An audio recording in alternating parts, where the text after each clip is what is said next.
The Entrepreneurial Journey Podcast. We're talking business and building a culture that's kick-ass. Where we make it happen, grab your seat, let's have a blast. At the Entrepreneurial Journey Podcast. Hello and welcome to the Entrepreneurial Journey Podcast. Today I have Elaine Van Der Berg with me. Hi Elaine, how are you? Hi Rebecca, I'm great, thank you. How are you? Yeah, I'm really good, thanks. The best way to introduce you, I've been thinking about this, is you're a troubleshooter, you're a tech person, you're a customer service freak and obsessive, and at the moment you're the CEO of a company called Pufferfish, which I had to interview you just on the basis of the name of the company, to be honest. There's history there on the name, I can explain that. Right. So first of all, what did Pufferfish do? And then we'll get back into how you got there and why you are a troubleshooter and a customer service obsessive. Yeah, and I like to think turnaround, because troubleshooting almost sounds, I am, and it sounds quite negative, where turnaround hopefully is really positive. So Pufferfish is, and you've got to be very careful when you say this, Pufferfish is a spherical display manufacturer, and we also develop all the content that goes on the displays. So they're interactive, engaging, and are all around the world in visitor centres, exhibition halls, you name it. I can give you a vertical and an example. Okay. So it's a very exciting company. And I heard about Pufferfish years ago. How long has the business been going for? Gosh, 19 years now. It's Right. probably known as one of Scotland's longest startups. I hasten to add, I've not been at the helm for 19 years. I've only been here since May last year. And why did you get involved? Oh, so my background, first time I've been called a freak and been really proud of it, so that's good. My background's sort of big US corporate, and I spent quite a bit of time in Sydney, so it's been that sort of turnaround, that international growth, that expansion of a business. And I sort of hit my 50s, Rebecca, I have to be honest, thinking, do I really, and COVID came along, and I thought, do I really want to spend the next 10 years getting on a plane every week and flying off to some corner of the world? But I still had that hunger for the expansion that I talked about, and international clients. It'd be a shame to call that international experience and not use it. So I'd sort of walked away from US corporate. I was doing some consultancy work, loving that. I hasten to add, I'd been away from Scotland for a long time, 25 years. So I'd only been back about 6 years, doing some consultancy. And it was actually a friend said, have you seen an advert for this Pufferfish CEO? She said, the client list is to die for. You have to go and have a look. Well, I went and had a look. Once I got over the shock of the salary that was on offer, the client list was phenomenal. So Google, NASA, Amazon, BBC, I could go on, globally, hugely international. The business was going through a bit of challenges, obviously, because of COVID, because every visitor centre, anything where people were visiting was shut down. And they were really looking for a CEO that would turn the business down and ultimately take it to an exit. And it just seemed, apart from the salary, it just seemed absolutely perfect. And it just felt right from the minute I read the advert. I just thought, this is exactly what I want to do. And it's such an exciting product, it's, I've sold cloud technology for years, and this is pulls apart from that. So it seemed to tick all my boxes. Based in Edinburgh, still dealing with international clients. Yeah, I've seen it in action, and I was racking my brains to think where I've seen it in action, because it's really impressive. And I wondered, might not be right, whether it's at Dynamic Earth in Edinburgh. It is, and that's a very old system, and we're talking to them at the moment about how we can refresh that for them. Right. And it's interesting because I've just started writing out to quite a few of the large museums in Scotland and exhibition and visitor centres, because we are international but very little on our home turf. So I'm starting to speak to them. But yes, the one in Dynamic Earth is old. I think it's 11 years old now. Right, that's where I remember it from. Good, yeah. I wasn't going mad, that's right. So a lot of your roles in the past have been around customer services and transformation in that area. How did that come about? Yeah, I mean, I think it goes back. When I I mean, I'll be honest, right? I didn't go to university, so I started work as a filing clerk, right? So I worked my way up the hard way, right? And I trained with Scottish Amicable as a business analyst, and that was all about going in and really looking at businesses. How can we improve the productivity? How could we improve the customer experience? So very early on in my career, it was all about looking at a business end to end, considering the impact from the customers, and how can we do it better? How can we do it better, smarter, cheaper, bigger, faster? So I've really been doing that for most of my career, to be honest. When I hit US corporate land, it just became on a much grander scale. And a lot of that involved how can you take a business and replicate it internationally? The answer is you can. Very different cultures, very different. One size doesn't fit all. But I've probably been doing most of my career. I've taken a few diversions now and again, but really it's been that. And for me, that's the passion. You know, if you can really improve things so immensely for the customer that that whole loyalty to your business is there, and you drive that partnership with them, whilst improving the life of the people that are actually producing that service or that product. I mean, it's just a win-win all round. So it's a bit of an addiction, if I'm being honest. Um, you get And that hit from making it better for everyone involved. I think so, yeah. And it's really interesting. A-level results day to day. It was higher results last week. We have listeners all over the world, but for listeners who aren't in the UK, that's how we get into university. So has not having a degree ever held you back in these roles, do you think? Has anybody ever Yes. said, no, you can't Well, do that? yeah, and initially, and I'll explain. And when I sometimes go around and chat to some of the universities, and they look at me like I'm some antiquated alien. When I say I didn't go to university, and you know, I've been very open and honest about it. I didn't go to university because my father did not believe women should go to university. I'm now Oh my God. 53, so I came from an era where some women were and some were still stuck in that sort of dogma of the past. So that was the reason I didn't go to university, Okay. and my mother wouldn't support a grant. So yes, it has impacted my career because I've had to work really hard, or much harder sometimes, to be recognised, because sometimes you need to get through that tick list. And that tick list is you must have X degree and so on. I guess in my career I've always over delivered. That's been one of my aim. You've got your job description, but I always over deliver. So I've had to find different ways of getting around that tick box. Okay, I might not have the degree, but hang on, have you looked at my results? So yes, has it held me back? I think it's just made things slightly more challenging to get across the line. I still get asked at the age of 53 what I studied at university, which is just bizarre. That is It's bizarre. just bizarre. You know, Yeah. all these years on. So it just seems to be that badge of honour that I think would have helped, but you know, it It's is what not, it is. yeah, it's not, yeah, you probably had to prove yourself a little bit more, but you've certainly achieved some amazing things and worked with some amazing companies. Does that impact how you hire at Pufferfish and how you've hired in the past? Yeah, so it's funny actually because you know I've done quite a bit of hiring in Pufferfish since I joined. We've hired 11 people. I've never once asked them what their degree is. None Yeah, of them. yeah. Um, Having said that, before I came on board, we had hired some graduates who were straight out of university, but it was still they were software developers and graphic designers, so they could come with their wares and they could show us. So their degree wasn't a right to admit. You know, you wouldn't just get through the door because you had a degree. But it just seems. I'm not saying it's less important. I don't want to get into that whole debate whether university is the way forward or not. But I think if you're only considering someone on their academic capability, they might not have the EQ to be able to handle a work environment. They might not have the passion, might not have the drive. So no, I haven't. And even when I've been hiring for US corporate, where it's been suggested that it's a must have, I've always had it removed, Yeah, always had it taken out. yeah. Different if it's, you know, an accountant or, you know, there's some profession where you absolutely have to have that. But on most jobs, I go for the passion. You've got to have the passion and the drive and the determination because people can learn new skills. I totally agree. The professions need a degree, definitely.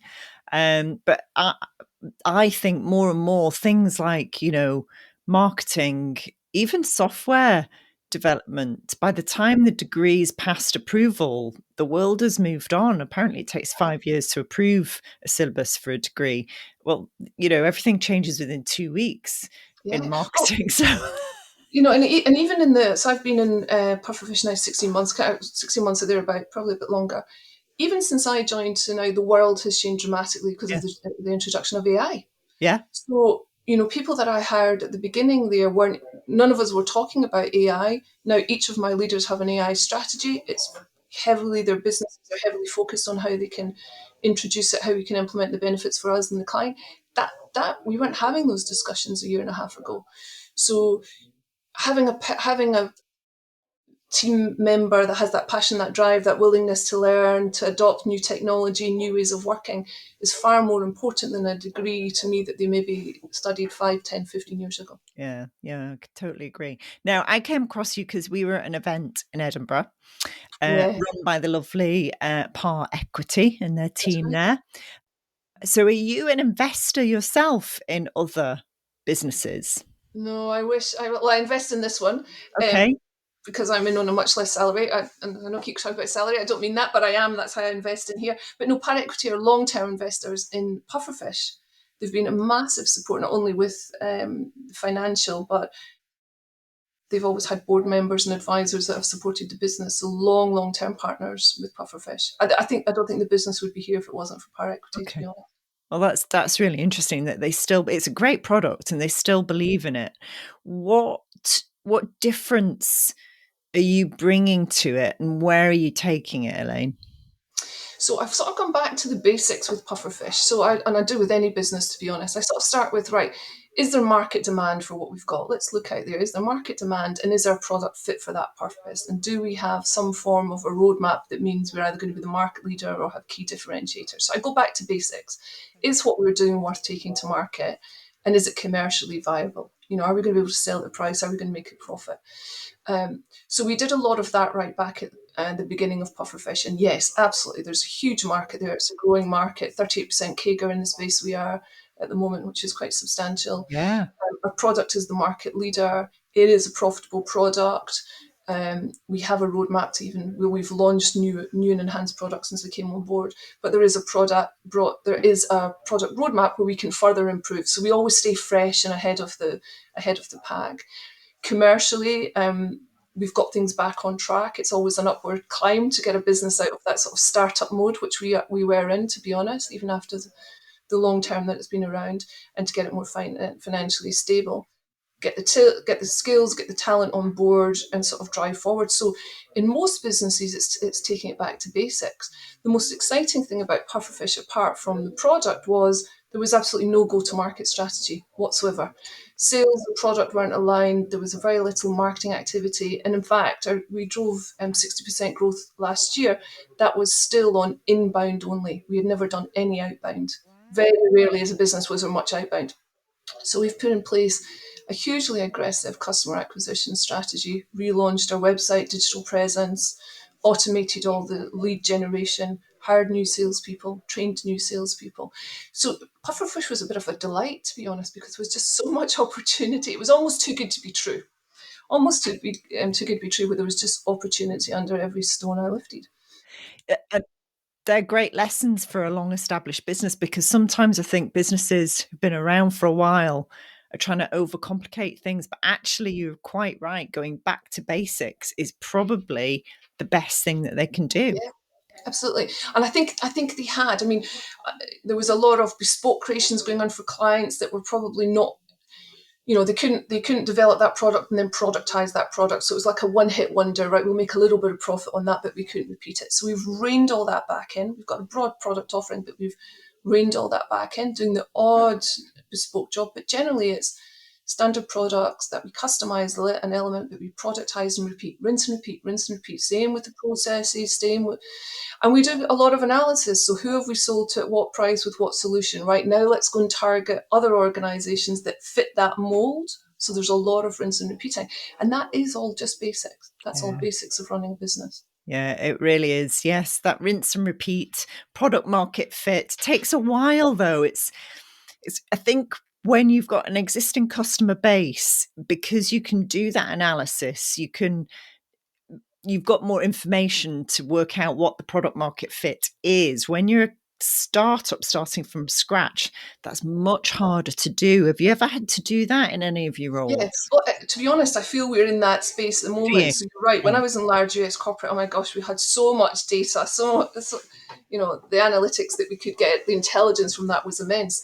Here, even though the business has been around for a long time, it'd been quite in its infancy with regards to who it was selling. And I mentioned a lot of it was bespoke, so it was very difficult to say, let's sell this to this vertical and we'll do well. So we've had to do a lot of that over the last year and a bit, and we're still doing it. We did, believe it or not, we just sent out 46,000 emails, introductory emails over the last probably 2 months. So we've hit all our key verticals and just done mass mailing, trialing different messages, right? Monitoring the open rates, monitoring who then clicks through to our website. So even over a short period of time, with a few basic tools, Luscious, where we've got all the contacts, you can then start to, 39% in this vertical open, we're only 12 doing this one. Let's change the messaging. Let's try it again. Now we've increased that to 25%. So the messaging needs to, so even as a startup, I think you can put some measures in place, some quick hits to try and monitor. And some of it is a hit and miss. Some It of it will is. work, some of it won't.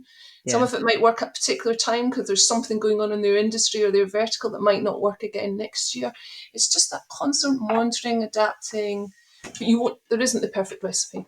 There definitely No, isn't the perfect recipe. I agree. And what works this month might not work next month. Yeah. Yeah. Yeah. But I think the biggest hit for us, and we're very fortunate, is we do have case studies and we're building more out. So if you've got use case studies that you can go and show clients where a particular museum used it, they attracted X more audience, they held them for this length of time, and you try and put some science or some ROI stats behind that, then when somebody else comes to consider it, they're more assured. They're more assured because it's worked for someone else. Yeah. So my guidance to anybody, even as a startup, start gathering that use case, start gathering those testimonials, try to get as much as you can, get ROI stats, because that's much easier to get your product sale across the line than trust me. Trust me doesn't always work. No, it really doesn't. Social proof is key. And these lessons are absolutely valuable to the one person startup, to the global enterprise. They are true across all size and types of businesses in any sector. And yeah, it's just, it's not exciting or sexy. It doesn't sell millions of books to say things like this, but more and more in business, it's just the basics, just get them right, just do the consistency, and then you will get results, Yeah, and definitely. thinking in everyday life, if someone says to you, I was at this restaurant and it was really great, you're more likely to go to that restaurant Yeah, than you are to have just seen an advert pop up, right? So yeah. word of mouth, pure recommendation, testimonials, works wonders. Now, our paths cross because you said a few things about women in business and Yes. yeah. This one always comes up. This is where I get into trouble. But yes, on you go. No, same here because we agree. You know, I personally don't think as a woman in business I need any special treatment. And I personally don't agree with quotas. Now, what are your thoughts, Elaine? Yes, and as you said, this is where we met because I was quite outspoken at that event. Yeah. So listen, I have been, I keep saying 25 years, it's probably coming for 30 years now, in technology where the majority of people working in there were men, right? So there have been challenges, and I'm not disputing that there are still challenges and there's imbalance across, right? So I'm not disputing any of it. But as I said at that event, I made a decision many years ago. I could sit in the corner, suck my thumb, and say it's not fair, or I could bust my ass, prove I can do the job, and therefore whether I was male or female didn't come into the equation, right? So on the heels, put the lippy on, and just go out there and prove you can do it. I am, as you said, I am totally against positive discrimination. I would not ever hire a male or a female or anybody of any other diverse group just to tick a box. I think what you should do is make sure that your opportunity is open to everybody, Yes. right? So there should be no filtering at the beginning. So everybody should have the same rights to come to the table. But businesses have to hire people that are going to do the job and be the best person for the job. Yeah. I would hate to think I ever got a job because I wore a skirt. That's not good for me. That's not good for the business. It's not good for my male colleagues. It's not good for other women coming through. It's just the wrong thing. I want to be hired because I deliver, and I can change businesses. So I get really upset at these events, as you saw, if we have a group of people that are playing the woe is me card, because yes, it is tough and the world is not fair. No, it's And I'm not. sure there's areas where it's less fair for men than it is for women. Um, but let's just make the best of it. Let's be the examples that we, others to follow, and let's just smash it. And Yeah. that's my view. And it gets me into trouble sometimes because women get angry at me that I'm not supporting the cause. I'm absolutely supporting the cause. I'm just choosing to support the cause by my results rather than, and mentoring other women and mentoring men to support women, all of that good stuff. I just don't want to sit around complaining about it. No, that's my perspective too. And yes, I think it does get us into trouble. I Yeah, just think for business, it's really good to have diversity of thinking. And diversity of thinking can come in any shape, size, yeah, or form, colour or creed. It doesn't matter, but you have to have that diversity of thinking. And yeah, unless you have that, the business doesn't survive. And ticking boxes doesn't give you diversity of thinking. absolutely. And if you were to come into Pufferfish just now, we probably tick every diversity box, not because we've been ticking a box, but Nope. because we've hired some amazing people. Yeah. And they come in all shapes, sizes, sexuality, cultures, whatever. But we've always just aimed to hire the best person for the job, and that comes naturally. That diversity comes naturally then. I think so. And so my challenge to the world is for the people who are hiring is to hire the people who share your values and attitude. I Yeah. think we've Mhm. kind of covered that definitely. And show the willingness to learn, get stuck in, like you say, have the passion. And that just that just doesn't fit with quotas or any kind of positive discrimination whatsoever. And I often think it's unfair on the individual who's been hired to tick a box, because that must be awful. Yeah, because your employer is not hiring you because they have faith in you. They're hiring you because they need to meet some quota. So therefore, they haven't got your back from the beginning, right? And that's my view. Something else just to add, I think on the whole female side as well, and I've had men that have been hugely influential and helpful in my career. I've had women, I've had men that have just tried to destroy me, and I've had women that's tried to destroy Yeah, me. Right?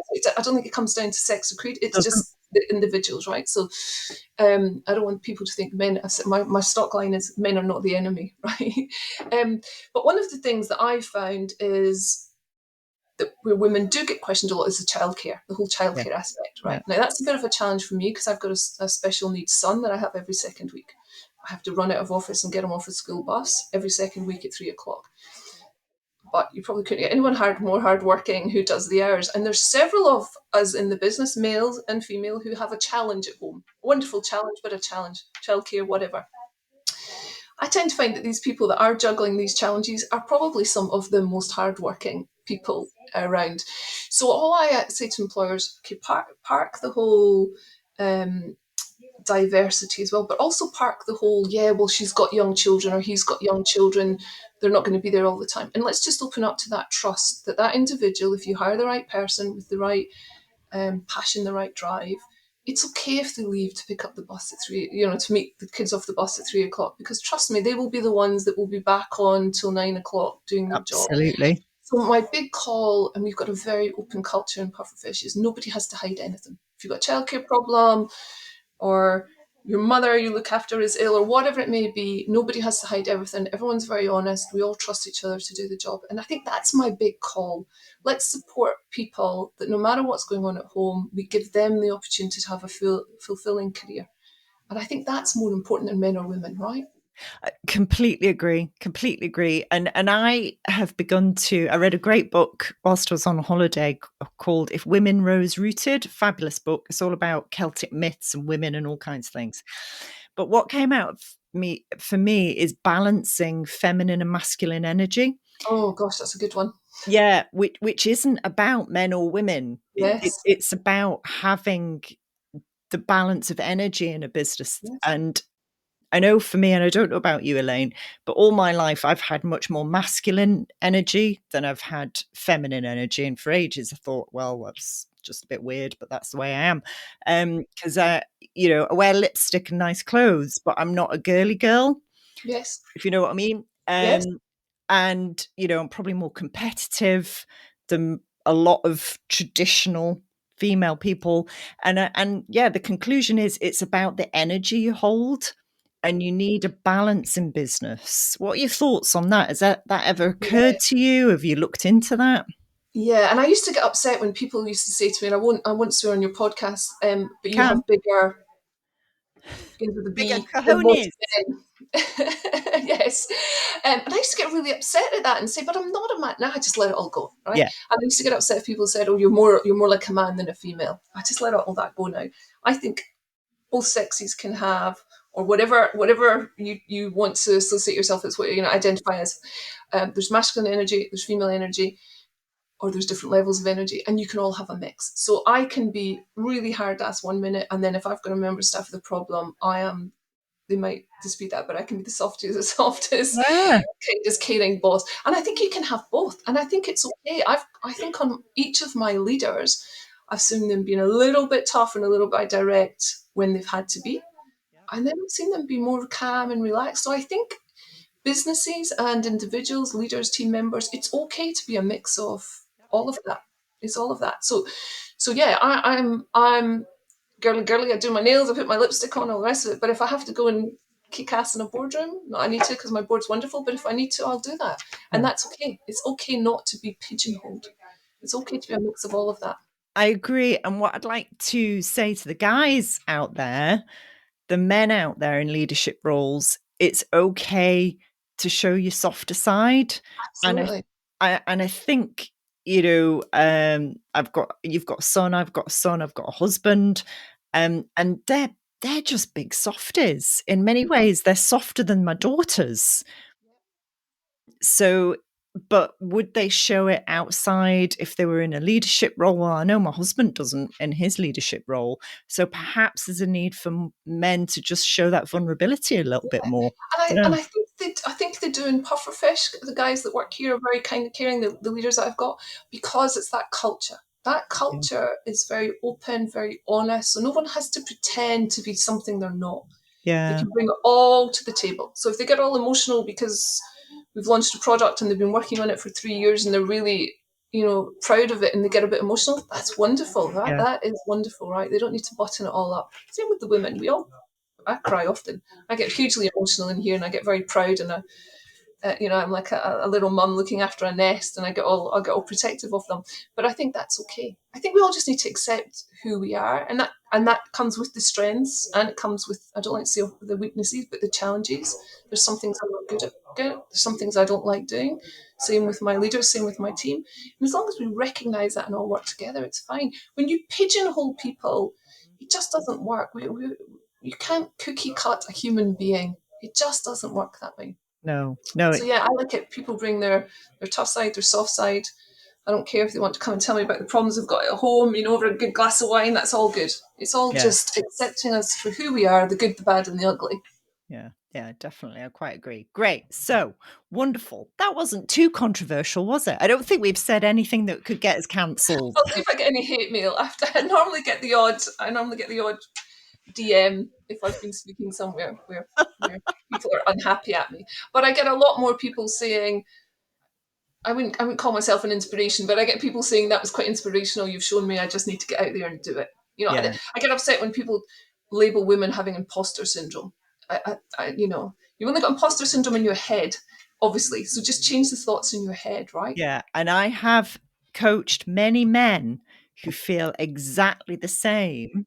They just don't verbalize it. Yes. And they Exactly. don't wear it as a badge of honor. So that really annoys me when I see women wearing imposter syndrome as some kind of badge of honor. I'm like, just, Yeah. really? They're not going to Loads go. of We're not going people to get feel far in that this. way. Yeah, we're not going to get far in this world if they're going to wear that badge and keep playing the same old record in their head. And that I talked a little bit about that at that event I was at. Just I don't mean this to be. I'll upset someone else. Put on your big girl pants and get Yep. out there and do it. Yeah. Yeah. And you might fail, and you might not get it right first time, but just pull them up and keep going. Yeah, definitely. Yeah, just pull up your big girl pants and keep going. Quote of the year. Right, okay. So Pufferfish is on track. You've said you're sort of building it towards exit. When's that going to be? Have you got a plan? Yeah, so I mean, it's all very new, so it is like a startup. So I'll make all these big claims just now. Whether we'll get there or not, we don't know because we're still testing the Sure. market. But we're seeing an exit within the next 2 to 4 years. Wow. One of the challenges we've got with Pufferfish is quite unique in the market. There's a couple of competitors, but we're poles apart. I would say that, but we honestly are poles apart. We are the market leader. So the challenge is finding the right buyer for us.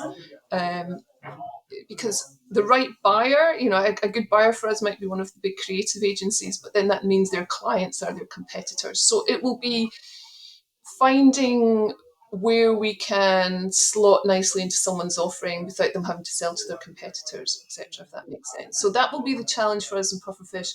Who would buy us? Because we're not a straightforward plug and play AV solution. You can't it's not like a TV screen, you can come along and plug it in. You need all the content creation as well. So it is mostly an end-to-end solution. Okay. Well, the aim is in the next 2 to 4 years. Just send Elon a tweet. He buys all kinds of things. Yes. That would be an map out his city on Mars using your technology. Yeah, absolutely. When you land, it'll show you which direction to go in. Yeah, we'll come up with something smart.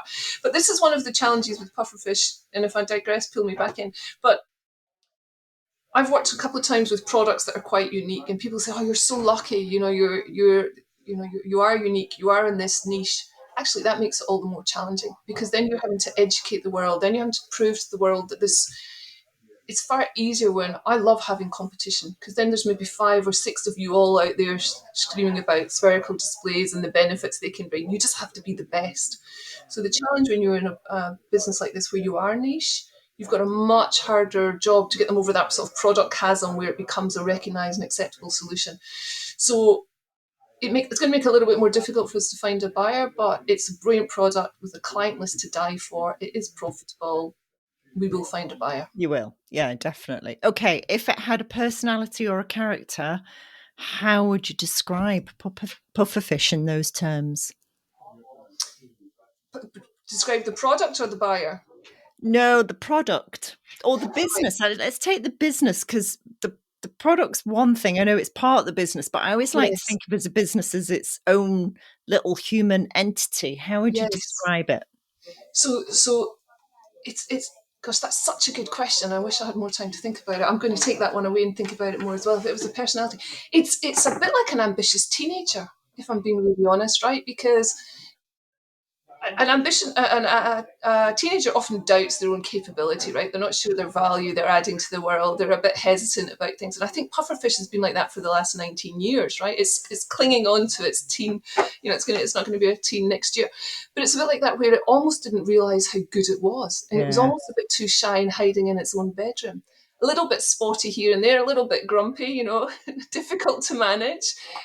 So that's probably the personality where it's just about to bloom. I honestly think we're coming through that grumpy, insecure teenager stage, and we are about to really blossom into this fully fledged business that's really making a difference and delivering huge results.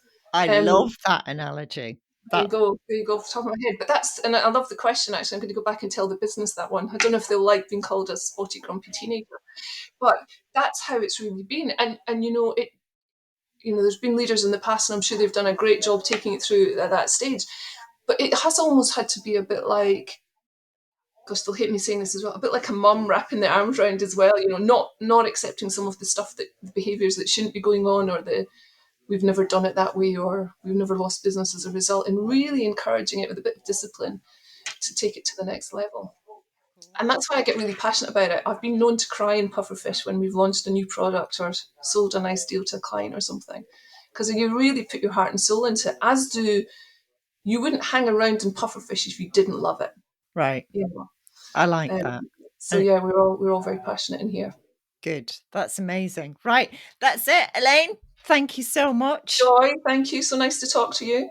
And you, and I wish you all the luck in the world. Thank you. Have us back when we find a buyer. Will do. That's a great Okay. idea. I will do. All right. Thanks. The Entrepreneurial Journey podcast. We're talking business and building a culture that's kick-ass. Where we make it happen. Grab your seat, let's have a blast. At the Entrepreneurial Journey.